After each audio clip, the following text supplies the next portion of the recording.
Everyone, welcome to my channel K education. कैसे हैं आप सभी लोग? आई होप आप सभी लोग अच्छे होंगे। तो आज मैं आप लोगों को डीएलएड सेकेंड सेमेस्टर का पेपर 5th सामाजिक अध्ययन यानी कि सोशल साइंस में आज आपको फर्स्ट चैप्टर यानी यूनिट फर्स्ट का चैप्टर फर्स्ट आज पढ़ाने वाली हूँ।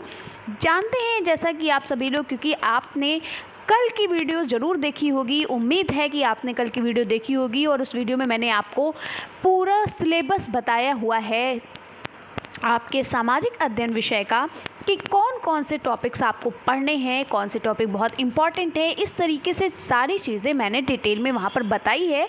अगर आपको सिलेबस से संबंधित चीज़ों को समझना है तो आप पहला वीडियो देखना बिल्कुल भी मत भूलिएगा। और आज मैं आपके इसी सामाजिक अध्ययन से दूसरी क्लास में मैं आपका पहला यूनिट का पहला टॉपिक स्टार्ट करने वाली हूँ।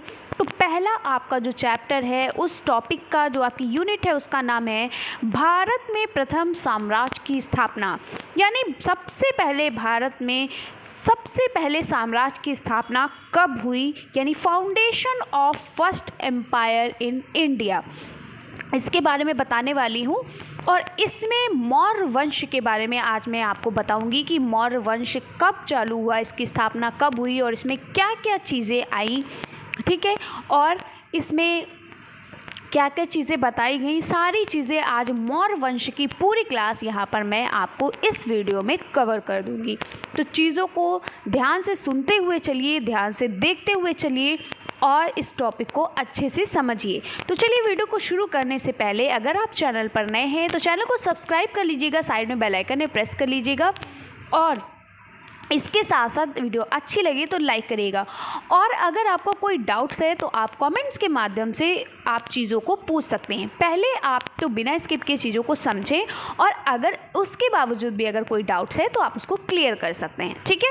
चलिए, तो मौर्य वंश की स्थापना कब हुई, चलिए इसके बारे में देखते हैं। मौर्य वंश कब आया? तो मौर्य राजवंश 321 से लेकर 185 ईसा पूर्व, यानी ईसा पूर्व के बारे में मैंने आपको बताया भी है। आपने अगर फर्स्ट सेमेस्टर में ईसा पूर्व पढ़ा होगा, यानी कि ईसा मसीह के जन्म से पहले जो भी चीज़ें हुई हैं, जो भी घटनाएं हुई हैं, वो ईसा पूर्व कहलाती हैं, ठीक है। यानी कि मौर्य राजवंश 321 से लेके 185 ईसा पूर्व प्राचीन भारत का एक शक्तिशाली राजवंश था। क्या था? प्राचीन भारत का एक शक्तिशाली राजवंश था। मौर्य राजवंश ने 137 वर्ष भारत में राज किया था। कितने सालों तक भारत में राज किया? 137 साल तक भारत में राज किया था। और इसमें सबसे इम्पॉर्टेंट जो टॉपिक है वो है चंद्रगुप्त मौर्य का, ठीक है, जिससे बहुत ज़्यादा क्वेश्चन पूछे जाते हैं कि चंद्रगुप्त प्रथम, चंद्रगुप्त द्वितीय के बारे में बहुत सारी चीज़ें पूछी जाती हैं। और पढ़ने के साथ साथ कोई डाउट्स है तो आप क्लियर कर सकते हो। और एक चीज़ और मैं आप लोगों को बता देती हूँ कि मैं वीडियो डेली अपलोड करती हूँ, आप वीडियो देखना बिल्कुल भी मत भूला करिए। आप लाइव क्लास के चक्कर में मत रहिए कि मैम लाइव क्लास पढ़ाएंगे तभी पढ़ेंगे, क्योंकि वीडियो तो मैं डेली अपलोड कर रही हूँ। आप डेली जब आपको टाइम मिले तब आप देख सकते हो। अपलोड करने का मतलब ये है कि जब भी हमारे जितने भी प्रशिक्षु हैं, किसी को कभी टाइम होता है, किसी को कभी टाइम होता है, तो जब भी आपको टाइम हो तब आप चीज़ों को पढ़ सकते हो, ठीक है। चलिए, अब देखिए जो हमारे मौर्य वंश की जो स्थापना है, वो इसकी स्थापना का जो श्रेय है वो किसको जाता है? चंद्रगुप्त मौर्य को जाता है, क्योंकि चंद्रगुप्त मौर्य ने इस मौर्य राज्य की स्थापना की, ठीक है। उनके और उनके मंत्री चाणक्य यानी कौटिल्य को दिया जाता है। यानी कि जो मौर्य आपका जो ये मौर्य वंश है, इसकी स्थापना का जो श्रेय है, इसकी स्थापना का श्रेय जो है वो चंद्रगुप्त मौर्य और उनके साथ साथ जो उनके मंत्री चाणक्य थे, यानी उनका दूसरा नाम कौटिल्य भी था, उनके ऊपर जाता है, उनको दिया जाता है, ठीक है। चलिए, जिन्होंने क्यों जाता है? क्योंकि जिन्होंने नंद वंश के सम्राट घनानंद को पराजित किया, यानी कि उनको हरा दिया। और यह साम्राज्य पूर्व में मगध राज में गंगा नदी के मैदानों से शुरू हुआ। इसकी राजधानी पाटलिपुत्र यानी अब पटना, जिसको हम बोलते हैं, पटना थी, ठीक है, समझ में आ गया। यानी कि जो चंद्रगुप्त मौर्य हैं, इन्होंने किसको हराया था? नंद वंश के सम्राट घनानंद को हराया था, उनको हराकर इस पर कब्जा किया था, ठीक है। चलिए आगे बढ़ते हैं। अगला पॉइंट है कि 1316 ईसा पूर्व यानी कि 1316 ईसा मसीह के जन्म से पहले 1300 ईसा पूर्व तक मौर्य वंश ने पूरे उत्तरी पश्चिमी भारत में अधिकार कर लिया था। यानी उत्तरी और पश्चिमी भाग में पूरा अधिकार कर लिया था। ये मान लो हमारा इंडिया का मैप है, ये इंडिया का मैप लग नहीं रहा लेकिन बता रही हूँ। तो उत्तरी पश्चिमी, ठीक है, तो उत्तर पश्चिम कहाँ है, ये हमारा है, ये हमारा होता है पूरब और ये होता है पश्चिम, ये होता है हमारा उत्तर और ये होता है दक्षिण। तो उत्तरी पश्चिमी यानी इस भाग को यहाँ पर, इस भाग के बारे में बात की गई है। तो यहाँ पर इन्होंने क्या किया था, इन्होंने भारत पर अधिकार कर लिया था, यानी अपना अधिकार जमा लिया था, अपना यहाँ पर वंश चलाना शुरू कर दिया था। फिर चक्रवर्ती सम्राट अशोक के राज में मौर्य वंश का बृहद स्तर पर विस्तार हुआ। चक्रवर्ती सम्राट अशोक के राज्य में मौर्य वंश का बहुत ज़्यादा स्तर फैला हुआ था, बहुत बड़ा स्तर उनका फैला हुआ था, ठीक है। इसके साथ साथ सम्राट अशोक के कारण ही मौर्य साम्राज्य सबसे महान एवं शक्तिशाली बनकर विश्व भर में क्या हो गया, धीरे धीरे पूरे विश्व में वो प्रसिद्ध होने लगा, प्रसिद्ध हुआ, ठीक है। चलिए अगला पॉइंट है कि 321 ईसा पूर्व में चंद्रगुप्त मौर्य ने अपने गुरु चाणक्य की सहायता से, देखिए अभी आपने ऊपर पढ़ा था कि मंत्री थे चंद्रगुप्त मौर्य, मंत्री भी थे और इनके गुरु भी थे, किसके, चंद्रगुप्त मौर्य के। चाणक्य जो थे, जिन कौटिल्य जो है, चाणक्य जो है, इन चाणक्य का दूसरा नाम क्या था, कौटिल्य, ठीक है। तो ये चंद्रगुप्त मौर्य के दरबार के मंत्री भी थे और इसके साथ साथ इनके गुरु भी थे, ठीक है।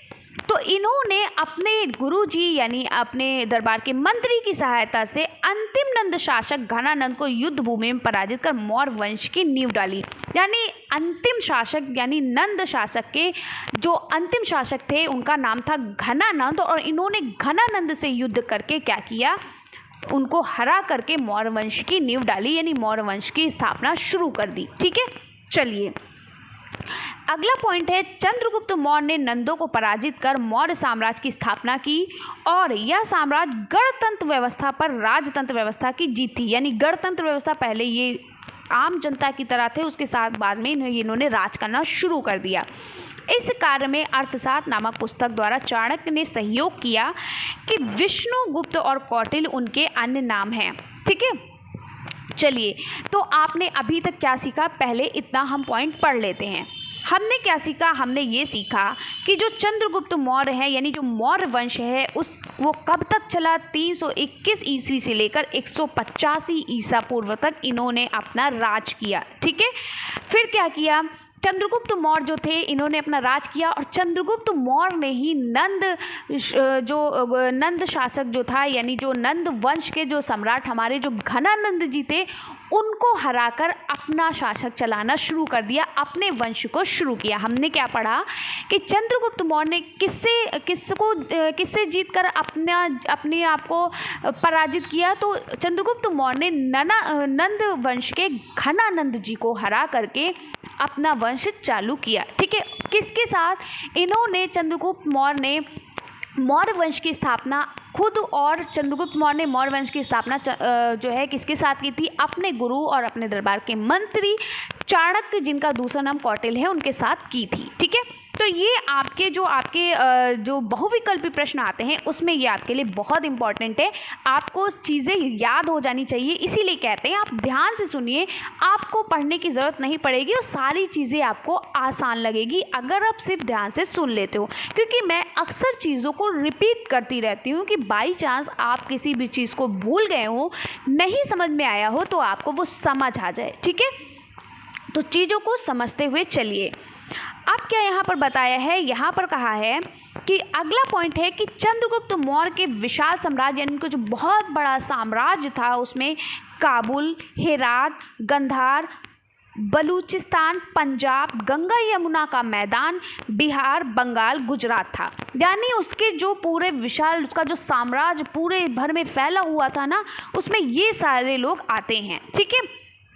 इसके साथ साथ, ठीक है, ये सारे लोग आते हैं, इसके साथ साथ विंध्य कश्मीर भी मिला हुआ था, कश्मीर के भूभाग सम्मिलित थे, ठीक है। इसके साथ साथ लेकिन चंद्रगुप्त मौर्य ने अपना साम्राज्य उत्तर पश्चिम में ईरान से लेकर पूर्व में बंगाल तथा उत्तर में कश्मीर से लेकर दक्षिण में उत्तरी कर्नाटक तक विस्तृत किया था। यानी जो चंद्रगुप्त मौर्य थे, इन सभी के साथ साथ इन्होंने क्या किया था, इन सभी के साथ साथ ये बताया गया कि जो उत्तरी पश्चिमी यहाँ से लेके यहाँ तक उत्तरी पश्चिमी में ईरान से लेके पूर्व में बंगाल तथा उत्तर में कश्मीर से लेकर दक्षिण में उत्तरी कर्नाटक तक पूरा इनका विस्तार यानी इनका जो वंश है वो फैला हुआ था। ठीक है, चलिए इसके साथ साथ कहा गया कि उत्तर पश्चिम में ईरान से लेकर पूर्व में बंगाल तथा उत्तर में कश्मीर से लेकर दक्षिण में उत्तरी कर्नाटक तक पूरा इनका विस्तार फैला हुआ था।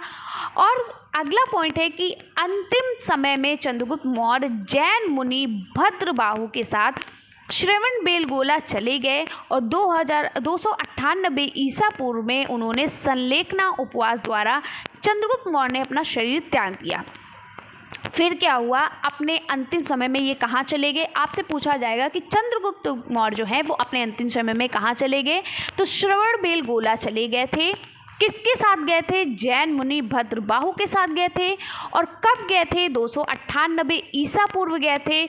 और किन्होंने क्या किया, वहाँ पर संलेखना नामक उपवास रखा, व्रत रखा और उनके दौरान उन्होंने अपने शरीर को त्याग दिया। ठीक है, चलिए अब आगे बढ़ते हैं हम। यहाँ पर आपको कुछ लिस्ट है यहाँ पर जिसमें दिखाएंगे कि कब चंद्रगुप्त मौर्य, मैंने आपको नाम तो बता दिया, अब चंद्रगुप्त मौर्य आए, फिर उनके बाद उनका बेटा आया होगा। इस तरीके से कई सारे लोग मौर्य साम्राज्य के आए होंगे जिन्होंने भारत में या पूरे विश्व में क्या किया, अपना वंश शुरू कर दिया, अपने साम्राज्य की जो है स्थापना करना शुरू की। तो सबसे पहले जो आए थे वो सम्राट चंद्रगुप्त मौर्य आए थे, जिन्होंने 321 से लेकर के 398 ईसा पूर्व यानी 24 वर्ष तक अपना क्या किया, वहाँ पर शासन किया। ठीक है, उसके बाद सम्राट बिंदुसार मौर्य आए, जिन्होंने 298 से 271 ईसा पूर्व तक अपना शासन वहाँ पर चलाया। 28 साल तक उन्होंने अपना शासन चलाया। फिर सम्राट अशोक महान ने क्या किया, 269 से लेकर 232 ईसा पूर्व तक यानी 37 सालों तक अपना वहाँ पर सम्राट चलाया। फिर आए हमारे कुणाल मौर्य, इन्होंने 232 से लेकर 228 ईसा पूर्व यानी 4 साल तक अपना शासन चलाया। उसके बाद आए दशरथ मौर्य, जिन्होंने 24 साल तक अपना शासन चलाया यानी 2028 से लेकर की 2024 ईसा पूर्व तक। ठीक है, फिर क्या है, हमारे संप्रति मौर्य थे, जिन्होंने क्या, यहाँ पर 24 साल नहीं होगा 4 साल होगा। ठीक है, ध्यान दीजिएगा 4 साल होगा, टाइपिंग वालों से गलती हो गई। फिर संप्रति मौर्य ने क्या किया, 2024 से 2015 ईसा पूर्व यानी कि 9 वर्ष तक अपना शासन चलाया। शालीशुक मौर्य ने 215 से 202 ईसा पूर्व तक यानी 13 साल की उम्र तक अपना शासनकाल चलाया।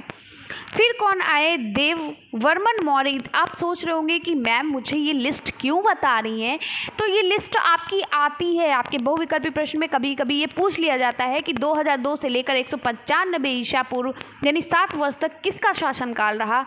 ठीक है, तो देववर्मन मौर्य का शासनकाल रहा। इस तरीके से प्रश्न आते हैं। ठीक है, फिर क्या है, शतधन्वन मौर्य ने 195 से 187 ईसा पूर्व यानी 8 साल तक अपना शासनकाल चलाया। फिर बृहद्रथ मौर्य यानी 187 से लेकर 185 ईसा पूर्व तक यानी 2 वर्ष तक इन्होंने अपना शासनकाल चलाया। ठीक है, तो ये हो गए हमारे कब से लेकर कब तक हमारा मौर्य साम्राज्य की स्थापना हुई, उनका शासन चला, यहाँ पर बात की गई है।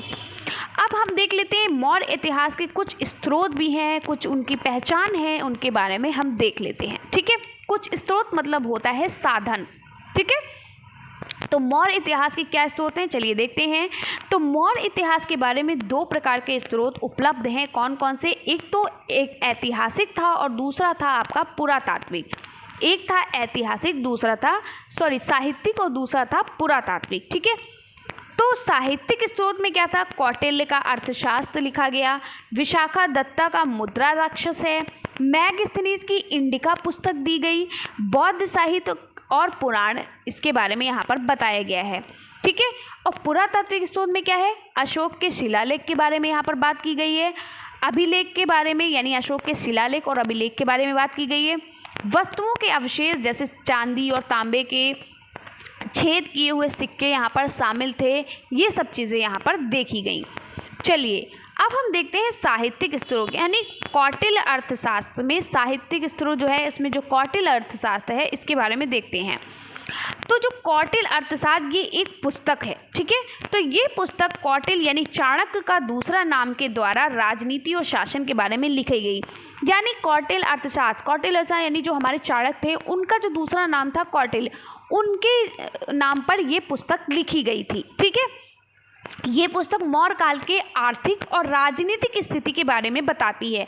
यानी इस पुस्तक में जो कौटिल्य अर्थशास्त्र नामक पुस्तक है, इस पुस्तक में हमारे जो मौर्य काल था उसकी जो क्या आर्थिक स्थिति थी, कैसे लोग कमाई करते थे, कैसे लोग धंधे करते थे, इसके बारे में बताया गया। और इसके साथ साथ कैसे उनकी राजनीतिक संस्था थी, कैसी राजनीतिक स्थितियाँ थी, कैसे वो अपने राज्य को चलाते थे, कैसे वो राज्य शासन वगैरह अपनी चीज़ों को वहाँ पर करते थे। तो यहाँ पर इसके बारे में बताया गया है कि उस समय का शासनकाल कैसा था, इसके बारे में इस पुस्तक में बताया गया है।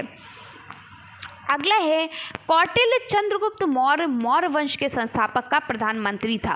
यानी कौटिल्य जो था वो चंद्रगुप्त मौर्य के मौर्य वंश संस्थापक के क्या थे, प्रधानमंत्री थे, ठीक है। मंत्री थे, मैंने आपको बताया था ना, प्रधानमंत्री थे। चलिए, और चंद्रगुप्त मौर्य के गुरु भी थे। अगर आपसे पूछा जाए कि कौटिल्य कौन थे, ठीक है, तो कौटिल्य या चाणक्य कौन थे, तो ये चंद्रगुप्त मौर्य के गुरु भी थे और इसके साथ साथ मंत्री भी थे, ठीक है। चलिए, अब मुद्रा राक्षस, मुद्रा राक्षस में क्या बताया गया है। यह पुस्तक गुप्त काल, यहाँ पे गुप्ता नहीं गुप्त काल, ठीक है। यह पुस्तक गुप्त काल में विशाखा दत्ता द्वारा लिखी गई। यानी विशाखा दत्ता के द्वारा ये पुस्तक कब लिखी गई थी, गुप्त काल में लिखी गई थी। ये पुस्तक बताती है कि किस तरह चंद्रगुप्त मौर्य ने सामाजिक आर्थिक स्थिति पर रोशनी डालने के अतिरिक्त चाणक्य की मदद से नंद वंश को पराजित किया। यानी यहाँ पर ये बताया गया है कि चंद्रगुप्त मौर्य ने अपनी सामाजिक और आर्थिक स्थिति पर रोशनी डालने से, प्रकाश डालने के अतिरिक्त चाणक्य की यानी अपने शासन को अच्छी तरीके से चलाने, अपनी आर्थिक स्थिति को, अपनी सामाजिक स्थिति को, सभी चीज़ों को मद्देनज़र रखते हुए, ध्यान में रखते हुए इन्होंने चाणक्य के साथ किस तरीके से घनानंद को हराया, इसके बारे में इस पुस्तक में बताया गया है, मुद्रा राक्षस पुस्तक में, ठीक है। नेक्स्ट है इंडिका। इंडिका जो है ये मैगस्थनीज की द्वारा लिखी गई पुस्तक है, जिसमें मैगस्थनीज में भारत में किस तरीके से राजनीतिक, आर्थिक, सामाजिक, सांस्कृतिक स्थितियां थीं, कैसे लोग का रहन सहन था, कैसे राजनीतिक होती थी, कैसे सामाजिक स्थितियां थी, क्या आर्थिक स्थितियां थी, ये सभी इन्होंने, हमारे जो मैगस्थनीज हैं, इन्होंने इंडिका नामक पुस्तक में दर्शाया है, ठीक है।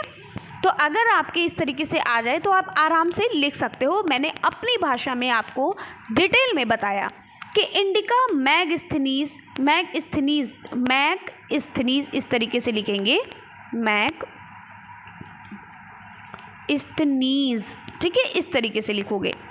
तो मैगस्थनीज द्वारा रची गई, जो कि चंद्रगुप्त मौर्य की सभा में सेल्यूलस निकेटर का दूत था। यानी जो चंद्रगुप्त मौर्य था उस समय सेल्यूलस निकेटर का दूत था। यह मौर्य साम्राज्य के प्रशासन, 7 जाति प्रणाली और भारत के गुलामी का न होना दर्शाती है, ठीक है। चलिए आगे बढ़ते हैं। बौद्ध साहित्य। बौद्ध साहित्य में क्या कहा गया है। बौद्ध साहित्य जैसे जातक मौर्य काल के सामाजिक आर्थिक स्थिति के बारे में बताता है, जबकि बौद्ध वृत्तांत महावंशा और दीपवंशा अशोक के बौद्ध धर्म को श्रीलंका तक फैलाने की भूमिका के बारे में यहाँ पर बताते हैं। तो यानी जो ये जितनी भी पुस्तकें थी सभी के बारे में दर्शाया गया है कि किस तरीके से शासनकाल कहाँ तक फैला और क्या क्या वहाँ पर चीज़ें थी, क्या क्या व्यवस्था थी, कैसे घनानंद को हराया गया, ये सारी पुस्तकों में दिया गया है।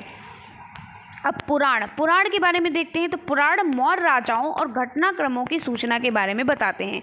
यानी चंद्रगुप्त मौर्य में कौन कौन से राजा है, उनके समय कौन कौन सी घटना जो है दर्शाई गई, घटना वहाँ पर कैसी कैसी घटना उपस्थित हुई, तो ये सभी चीज़ें यहाँ पर बताई गई हैं इस पुराण नामक पुस्तक में, ठीक है।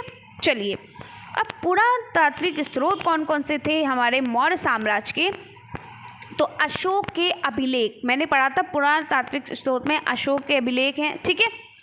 तो चलिए देखते हैं अशोक के अभिलेख में क्या है। अशोक के अभिलेख भारत के विभिन्न उपमहाद्वीपों में जो भारत के अलग अलग उपमहाद्वीप हैं उसमें शिलालेख यानी स्तंभ लेख और गुफा शिलालेख के रूप में पाए जाते हैं। आपने देखा होगा कि पुराने ज़माने की बहुत सारी गुफाएं बनी होती, गुफाओं पर जो लिखा हुआ होता है, बड़े बड़े खंभों पर जो लिखा हुआ होता है, उसी को हम कहते हैं शिलालेख। ठीक है, बड़े बड़े खंभों पर जो भी चित्र बने होते हैं, जो भी चीज़ें लिखी होती हैं पुराने ज़माने की आपने देखी होगी। अगर आप किला वगैरह में गए होंगे तो जो किले होते हैं उनमें भी बहुत सारी चीज़ें दीवारों पे लिखी होती, पत्थरों पे लिखी होती हैं, आपने देखा होगा। तो वही सब चीज़ें क्या कहलाती हैं? अभिलेख कहलाती हैं। अशोक के अभिलेख यहाँ पर दर्शाए गए। चलिए, अभिलेखों की व्याख्या जेम्स प्रिंकेप ने 1837 एडी में किया था। ज़्यादातर अभिलेखों में अशोक की जनता की घोषणाएं हैं, जबकि कुछ में अशोक के बौद्ध धर्म को अपनाने के बारे में बताया गया है। ठीक है, चलिए आप देखते हैं वस्तु अवशेष। ठीक है, वस्तु अवशेष में क्या है? यानी जो बची हुई वस्तुएं थी उनके बारे में बताया गया है। तो वस्तु अवशेष यानी उत्तरी काल के पोलिस के बर्तन, चांदी और तांबे के छेद किए हुए सिक्के मौर्य काल पर रोशनी डालते हैं। यानी इससे पता चलता है कि ये मौर्य काल के सिक्के, जब वहाँ पर चांदी और तांबे के सिक्के, छेद किए हुए सिक्के देखे गए, जिससे पता चल गया कि पता लगाया गया कि अच्छा ये मौर्य काल के इस तरीके से सिक्के चलते थे। ये सभी चीज़ें यहाँ पर हैं। ठीक है, तो ये आपके जो मौर्य काल की जो आपका मौर्य काल के बारे में अभी मैं आप लोगों को बता रही थी कि मौर्य वंश के बारे में जो आपका मौर्य वंश चैप्टर है ये आपका कंप्लीट होता है। यहाँ पर इससे रिलेटेड सारी चीज़ें मैंने आपको बता दी। तो आपने क्या क्या चीज़ें पढ़ी, एक बार फिर से मैं उसको फिर से रिपीट कर देती हूँ। तो आपका जो पहला जो टॉपिक है वो भारत में प्रथम साम्राज्य की स्थापना है, जिसमें हमने मौर्य वंश के बारे में पढ़ा और हमने पढ़ा कि मौर्य वंश जो है वो 321 से लेकर 185 ईसा पूर्व तक चला। ठीक है, और ये प्राचीन भारत का एक शक्तिशाली राजवंश था। इसके बारे में बताया गया कि इसने 137 साल तक भारत पर राज किया। कितने साल तक? एक जो मौर्य वंश है इसने भारत पर 137 साल तक राज किया था। और जो हमारे सबसे पहले मौर्य वंश के जो संस्थापक थे वो कौन थे? चंद्रगुप्त मौर्य थे। चंद्रगुप्त मौर्य ने अपने गुरु और अपने मंत्री चाणक्य यानी कौटिल्य के साथ किसको हराकर? घनानंद को हराकर क्या किया? घनानंद को हरा करके उसने राज करना शुरू किया। ठीक है, किसको हराकर? घनानंद को। ठीक है, फिर यहाँ पर इनके बाद कौन आया? इनके बाद फिर हमारे अशोक जी आए थे। ठीक है, बिंदुसार आए, उसके बाद उन्होंने अपना शासन चलाया, फिर अशोक आए, कुणाल आए, इस तरीके से कई सारे लोग यहाँ पर आए। ठीक है, इसके साथ साथ जो हमारे मौर्य इतिहास के जो कुछ स्रोत हैं वो हमें पता चले, जैसे कि साहित्यिक है और पुरातात्विक है। साहित्यिक का मतलब जो भी पुस्तकें होती हैं, उन जो भी पुस्तकें इस काल के, इसके मौर्य वंश के लिए जो भी पुस्तक लिखी गई कि इनका राजनीतिक, ऐतिहासिक और सामाजिक स्थितियाँ कैसी थी, कैसे ये अपने राज को, अपने शासन को चलाते थे। ठीक है, और कैसे इन्होंने किसके किसके साथ युद्ध किया, ये सभी बारे में यहाँ पर पुस्तकें लिखी गई थी। जिसमें से हमारी एक पुस्तक कौटिल्य अर्थशास्त्र थी। ठीक है, कौटिल्य अर्थशास्त्र ये जो है ये हमारे चाणक्य के नाम पर थी। ठीक है, इसके साथ मुद्रा राक्षस नामक पुस्तक थी जिसमें बताया गया चंद्रगुप्त मौर्य के बारे में। फिर इंडिका नामक पुस्तक थी जिसने मैगस्थनीज ने जिसको इंडिका नामक पुस्तक के अनुसार भारत की दशाओं के बारे में बताया। उसके बाद बौद्ध साहित्य एक नामक पुस्तक थी जिसमें बताया गया। ठीक है, अशोक के बारे में यहाँ पर बताया गया था। फिर पुराण नामक पुस्तक थी जिसमें जो मौर्य राज्य के जो राजा थे और उनके क्या क्या घटनाएं उनके समय में हुई थी उन सभी के बारे में यहाँ पर बताया गया।